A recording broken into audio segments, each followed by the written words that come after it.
ക്രിസ്തീയ വിശ്വാസപ്രകാരം യേശുവിൻ്റെ വളർത്തുപിതാവും പരിശുദ്ധ കന്യാമറിയത്തിൻ്റെ ഭർത്താവുമാണ് ജോസഫ്. മത്തായിയുടെയും ലൂക്കായുടെയും സുവിശേഷങ്ങളിലാണ് ദാവീദിൻ്റെ വംശത്തിൽപ്പെട്ട ജോസഫിനെക്കുറിച്ചുള്ള ആദ്യ പരാമർശങ്ങൾ കടന്നുവരുന്നത്. എന്നാൽ പുതിയ നിയമത്തിലെ ഏറ്റവും ആദ്യത്തെ ലിഖിതങ്ങളായ കരുതപ്പെടുന്ന പൗലോസിൻ്റെ ലേഖനങ്ങളോ കാനോനിക സുവിശേഷങ്ങളോ ആദ്യത്തേതായ മർക്കോസിൻ്റെ സുവിശേഷത്തിലോ യേശുവിൻ്റെ പിതാവിനെക്കുറിച്ച് പ്രതിപാദിക്കുന്നില്ല. എന്നാൽ അവൻ നീതിമാനായിരുന്നു എന്ന ഒറ്റ വാക്യം മതി വിശുദ്ധ യോസേപ്പ് പിതാവിൻ്റെ മുഴുവൻ ചരിത്രവും നമുക്ക് മനസ്സിലാക്കുവാൻ. തിരുക്കുടുംബങ്ങളുടെ മധ്യസ്ഥനായും കന്യകളുടെ കാവൽക്കാരനായും നന്മരണം മധ്യസ്ഥനായും ഒക്കെ യോസേപ്പ് പിതാവിനെ തിരുസഭ വണങ്ങുന്നുണ്ട്. യേശുവിനെ കന്യാപുത്രനായി ചിത്രീകരിക്കുന്നുവെങ്കിലും സുവിശേഷങ്ങളിലെ വംശാവലികളിൽ അദ്ദേഹത്തിൻ്റെ പൂർവികതയുടെ വഴി പുരോഗമിക്കുന്നത് യോസേപ്പിലൂടെയാണ്. മത്തായിയുടെ സുവിശേഷത്തിൽ യോസേപ്പ് പിതാവിൻ്റെ പേര് യാക്കോബ് എന്നാണ് രേഖപ്പെടുത്തിയിരിക്കുന്നത്. എന്നാൽ ലൂക്ക എഴുതിയ സുവിശേഷം പിന്തുടർന്നാൽ യോസേപ്പ് ഹേലിയുടെ പുത്രനാണ്. മത്തായിയുടെ സുവിശേഷത്തിലെ യേശുവിൻ്റെ കഥയുടെ ഭാഗമായ ശൈശവ വ്യാഖ്യാനം വലിയൊരളവ് വരെ യോസേപ്പിനെ കേന്ദ്രീകരിച്ചാണ്. മറിയത്തിൻ്റെയും യേശുവിൻ്റെയും സംരക്ഷകന്റെ ചുമതലയും സ്വർഗീയ വെളിപാടുകളുടെ സഹായത്തോടെ നിർവഹിക്കുന്നവനായി യോസേപ്പ് അതിൽ കാണപ്പെടുന്നു. സുവിശേഷങ്ങളിലെ പരസ്യ ജീവിത കഥയിൽ അദ്ദേഹം രംഗത്ത് വന്ന് നിഷ്ക്രമിച്ചിരിക്കുന്നുവെങ്കിലും യേശുവിൻ്റെ പിതാവ് എന്ന നിലയിലും ഒരാശാരി എന്ന നിലയിലും അനുസ്മരിക്കപ്പെട്ടിരുന്നതായി അവിടെയും സൂചനകളുണ്ട്. സുവിശേഷങ്ങളിലുള്ള വിരളമായ പരാമർശങ്ങളിൽ തെളിയുന്ന യോസേപ്പിൻ്റെ ചിത്രം ദയാലുവും ഉദാരമനസ്കനും വിനീതനും അതിനെല്ലാം ഉപരി കീടയറ്റ നീതിബോധം പുലർത്തിയവനുമായ ഒരു മനുഷ്യൻ്റേതാണ്.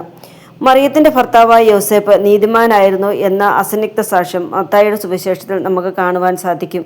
ഇതൊന്നും കൂടാതെ തൊഴിലാളി മധ്യസ്ഥനായും വിശുദ്ധ യോസേപ്പ് പിതാവിനെ നാം ആദരിക്കാറുണ്ട്.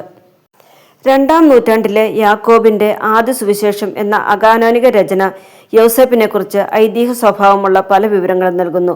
മേരി വിവാഹം കഴിക്കുമ്പോൾ അദ്ദേഹം ഒരു വൃത്തവിഭാര്യനായിരുന്നു എന്ന ഇടക്കാല പാരമ്പര്യത്തിൻ്റെ സ്രോതസ് ആ രചനയാണ്.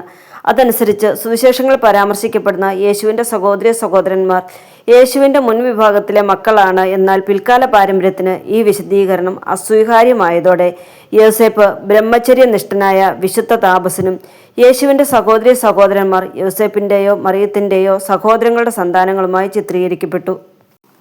പിൽക്കാല സഭയിൽ യോസേപ്പിൻ്റെ വണക്കം ക്രമാനുഗതമായി ശക്തി പ്രാപിച്ചു. ആവിലയായിലെ ത്രേസ്യയെ പോലുള്ള വിശുദ്ധർ അദ്ദേഹത്തെ ഏറെ ശക്തിമാനായ സ്വർഗീയ മധ്യസ്ഥനായി കരുതി. 1871 9-ാം പിയൂസ് മാർപ്പാപ്പ യോസേപ്പിനെ സാർവത്രിക സഭയുടെ തന്നെ മധ്യസ്ഥനായി പ്രഘോഷിച്ചു. തൊഴിലാളികളുടെ മധ്യസ്ഥനായി വണങ്ങപ്പെടുന്ന അദ്ദേഹം ആശാരിപ്പണിയുടെ ഉപകരണങ്ങളും പുഷ്പിക്കുന്ന ദണ്ടും മറ്റും ചേർത്താണ് യോസേപ്പിനെ ചിത്രീകരിക്കാറ്. യോസേപ്പിൻ്റെ തിരുനാളുകൾ മരണദിനമായി കരുതപ്പെടുന്ന മാർച്ച് 19-നും തൊഴിലാളികളുടെ മധ്യസ്ഥൻ എന്ന നിലയിൽ മെയ് 1-നും ആഘോഷിക്കപ്പെടുന്നു. ഈശോ ജനിച്ചു കഴിഞ്ഞപ്പോൾ കർത്താവിൻ്റെ ദൂതൻ സ്വപ്നത്തിൽ ജോസഫിന് പ്രത്യക്ഷപ്പെട്ട് ഇങ്ങനെ പറഞ്ഞതായി മത്തായി സുവിശേഷകൻ രേഖപ്പെടുത്തിയിട്ടുണ്ട്. എഴുന്നേറ്റ് ശിശുവിനെ അമ്മയെയും കൂട്ടി ഈജിപ്തിലേക്ക് പലായനം ചെയ്യുക. ഞാൻ പറയുന്നതുവരെ അവിടെ താമസിക്കുക. അപ്രകാരം തന്നെ ജോസഫ് പ്രവർത്തിക്കുകയും ശിശുവിനെയും അമ്മയെയും കൂട്ടി പലായനം ചെയ്യുകയും ചെയ്തു. ഹെറോദേസിൻ്റെ മരണത്തിന് ശേഷം ഈജിപ്തിൽ വെച്ച് കർത്താവിൻ്റെ ദൂതൻ ജോസഫിന് വീണ്ടും സ്വപ്നത്തിൽ പ്രത്യക്ഷപ്പെട്ടതായിട്ടും മത്തായി സുവിശേഷകൻ രേഖപ്പെടുത്തിയിട്ടുണ്ട്. എഴുന്നേറ്റ് ശിശുവിനെയും അമ്മയും കൂട്ടി ഇസ്രായേൽ ദേശത്തേക്ക് മടങ്ങുക.